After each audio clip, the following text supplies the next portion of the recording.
السلام عليكم ورحمة الله وبركاته، ازيكم يا شباب؟ عاملين ايه؟ يا رب تكونوا بخير وبصحة وعافية وسلام. النهارده هيبقى ماتش ما بين بوبي فيشر وميخائيل تال. الدور ده طبعا غريب وممتع الا غلطة واحدة اتلعبت من طرف من الطرفين. الماتش ده انت هتستمتع بيه جدا، خصوصا ان في تضحية وزير من طرف من الطرفين دول. ما اقدرش اقول هو مين لان عشان الماتش يكون امتع عليكم ما احرقش عليكم. خلينا نبدأ. هنا بوبي فيشر بيلعب بالقطعة البيضاء وميخائيل تال بيلعب بالقطعة السوداء. بوبي فيشر بدأ الجيم ب E4 C5 نايت على الاف 3 نايت على سي 6 دي 4 سي اكس دي 4 اكس دي 4 بالنايت، لعب له هنا الاي 6. وهنا اسمه التايمانوف فاريشن، ده تفريع في السيسيليان ديفنس اسمه التايمانوف. رد عليه نايت على سي 3 كوين على سي 7، كل ده انتشار حتى الان. وهنا لعب جي 3، بوبي فيشر لعب جي 3 عشان بيمهد لبيشوب اف 4 ويحاول يطلع بتيمبو على الوزير. رد عليه هنا نايت على الاف 6، ولكن هنا قبل ما يلعب بيشوب اف 4 لعب الاول نايت على البي 5 تيمبو على الوزير اولاني، عشان هنا يرجع بعدها كوين على البي 8 يحمي هنا برضو، عشان لو اتحرك في اي مكان تاني ممكن مثلا ياخد فورك هنا، فورك بالنايت على سي 7. فلعب هنا كوين على البي 8. رد عليه هنا ايه؟ بيشوب اف 4 تيمبو كمان، هات الوزير بتاعك. رد عليه نايت على الاي 5. دي نقله من تال، يعني صعب تلاقيها اصلا في المستوى العالي ده. هو تقريبا تال ما كانش مركز او متسرع، لان ساعتها بوبي فيشر تقريبا كان عنده 18 سنه فكان مستقل بيه تقريبا. ولكن النقله دي طبعا غلط، لان عارف هنا قبل بدل ما يعمل بلوك بالنايت كان المفروض يعمل بلوك بالبيضه، وساعتها الماتش كان هيكمل عادي. ولكن انه عمل بلوك بالنايت والنقله دي بلندر. النقله دي استغلها على طول بوبي فيشر ولعب بيشوب اي 2. وهنا بيقول لك ان ميخائيل تال بعد نقل بيشوب اي 2 قعد ساعه ونص عمال يفكر ويحاول يشوف طريقه يعني يخلص بيها من الموقف اللي هو حاطه نفسه فيه. ولكنه في الاخر يعني مش هقول لك هيعرف ولا لا. بعد بيشوب اي 2 لعب هنا بيشوب على السي 5، بيحاول يمنع الوزير انه ينضم هنا. اصلا النقله دي بلندر، كانت بلندر ليه؟ لان هو ضغط على الحصان وربطه بالوزير، وبيفكر ان هو يخش ينضم هنا بالوزير عشان يضغط على الحصان بقطعتين ويحاول ياخد الحصان منه. كمل الدور بيشوب تيكس كوين تيكس، وهنا لعب اف 4، هات الوزير بتاعك. هنا لو تلاحظ الوزير الاسود ما عندوش اماكن كتير، فقرر ان هو يرجع كوين على البي التاني. هنا لعب اي 5، هات الحصان بتاعك.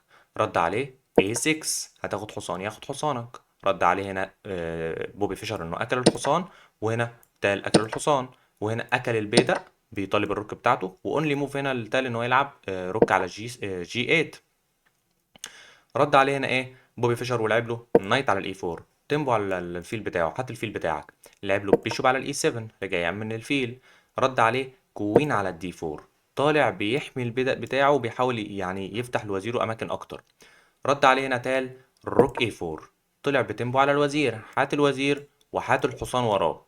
لعب هنا نايت على الاف 6 كش، وهات الروك بعدها. اكل بالفيل، بعدين هنا اكل بالوزير. رد عليه هنا كوين على السي 7. دلوقتي طالع برضه بيحاول ينتشر، يعني دلوقتي مثلا طالب البدء ده وبيحاول يبدأ يضغط دلوقتي على فيشر. رد عليه هنا فيشر تبييض طويل، هو حاول ان هو يبعد التهديدات والضغوطات اللي على مربع السي 2 والمربعات ديت، فحاول ان هو يبيت طويل ويحمي المربعات دي بالملك. رد عليه هنا انه اكل البدء بالروك، قرب هنا فيشر بالملك، وهنا لعب الروك على الاي 6. وهنا رد عليه بوبي فيشر انه اكل البيدق اللي على البي 5، طالب الروك بتاعتك. رد عليه هنا روك بي 6، هات الفيل. واصلا هو ساب له البيدق ده، او ما طلعش يعني يحمي البيدق، ساب له البيدق عشان بعد ما يجي هو يطلب الفيل، الفيل بعد ما يتحرك يكون هو واخد العمود اللي قدام الملك، ولكنه يعني مش هيفيده قوي يعني. هنا لعب بيشوب دي 3، امن الفيل بتاعه وحمل البيدق ده. هنا بقى نقلة الأسود لعبها اللي هو تال. النقلة دي قوية أصلا، المفروض إن هو لعب E5، دفع البيدق وبتنبو على الوزير.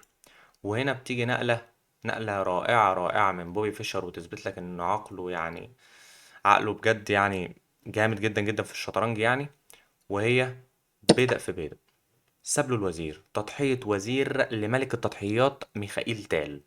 يعني تخيل كده ان واحد بيضحي على ميخائيل تال، انت تعرفه طبعا ميخائيل تال. طبعا ميخائيل تال ما قدموش اي خيار الا ان هو يقبل التضحيه. اكل الوزير، رد عليه انه اكل الروك، ودلوقتي بوبي فيشر معاه افضليه. لعب هنا كوين على السي 5، بيحاول ان هو يعدل الوزير بتاعه ويجي يقرب على البادئ دي لانها بقت خطر جدا، وخلاص البيشوب ده كمان داخل على مربع. لعب هنا بيشوب تكس اتش 7، هات الروك بتاعتك. هنا ساب له طبعا الروك وقرب بالوزير على مربع على الجي 5، هات البيدق هات البيدق، وبيحاول ان هو يظبط دنيته. بيشوب جي 8 اكل الروك، كوين تكس اف 6 اكل البيدق وطالب البيدق اللي بعديه. الروك اف 1 جاي بتنبو على الوزير. كوين تكس جي 7 البيدق. رد عليه هنا بيشوب تكس اف 7. وهنا بعد كذا نقله هنا تال استسلم. يعني هنا بعد كذا نقله تقريبا ضغط هنا على البيدق واكل الفيل بالبيدق واكل بالفيل، ولكنه يعني الوضع كده كانت انها خساره التال. وبعد كام نقله التال استسلم. طبعا يعني الجيم ده اللي عجبني فيه ان فيشر رغم محاولاته يعني ان هو كان خسر كتير من تال وكده، الا ان هو وراهم لعب، ووراهم ان هو قادر ان هو يوريهم نتائج، وقادر انه يوريهم لعب كويس جدا. طبعا تضحية الوزير دي جميلة جدا جدا جدا يعني، وخصوصا انها يعني ما كانتش ليها حل، يعني عمل بدائين هنا والبيشوب اتش 7 دي كانت داخلة بحيث ان هو يضغط على الروك اللي كانت على مربع الجي 8، وما كانش ليها اماكن، فمضطر ان هو يسيب له الروك. وطبعا هنا اعلن فوز بوبي فيشر. كان جيم الصراحة جميل جدا، اتمنى تكونوا استمتعتوا بيه. هو جيم يعني سريع شوية ولكنه جيم جميل الصراحة. 28 نقلة بس.